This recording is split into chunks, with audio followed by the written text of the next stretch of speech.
ยวไม่เด้อเจียวไม่ให้ไปใส่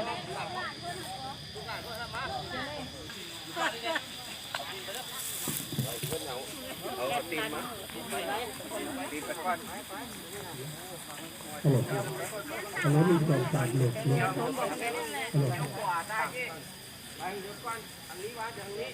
อะไรมองที่เชลบอก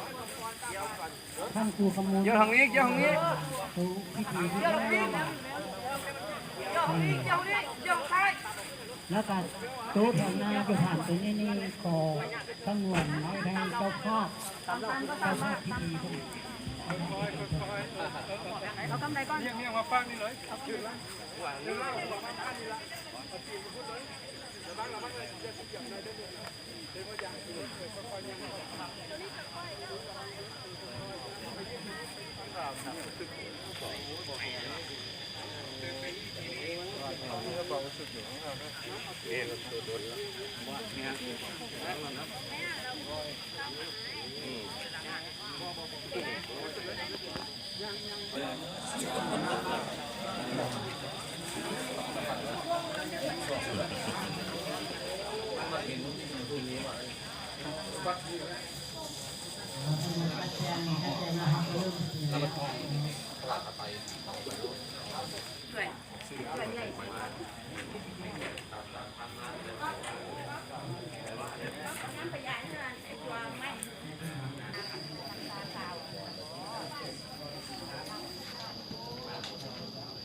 ความสวัสดิภาพทุกประการขอขอบใจเอาไปเอา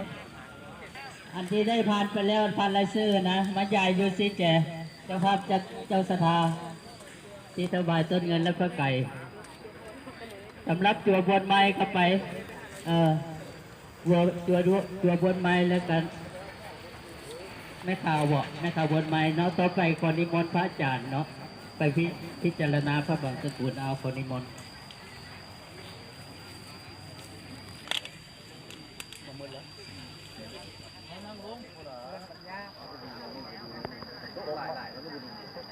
ลงมาแดดของ3 มื้อแล้วโต๊ะแข็ง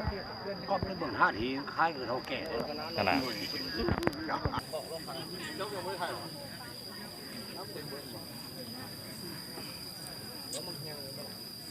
ใส่ไปดูเลยแล้วก็บอกผมผ่านในทีขอบใจเป็นนกดังมาแล้วมาย่างน้ำตับย่างว้าร้องเ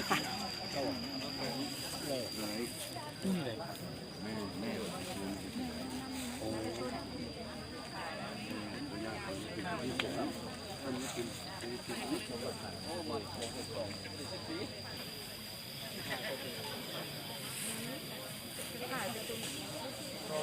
ก็ตอนนี้เราบอกเลย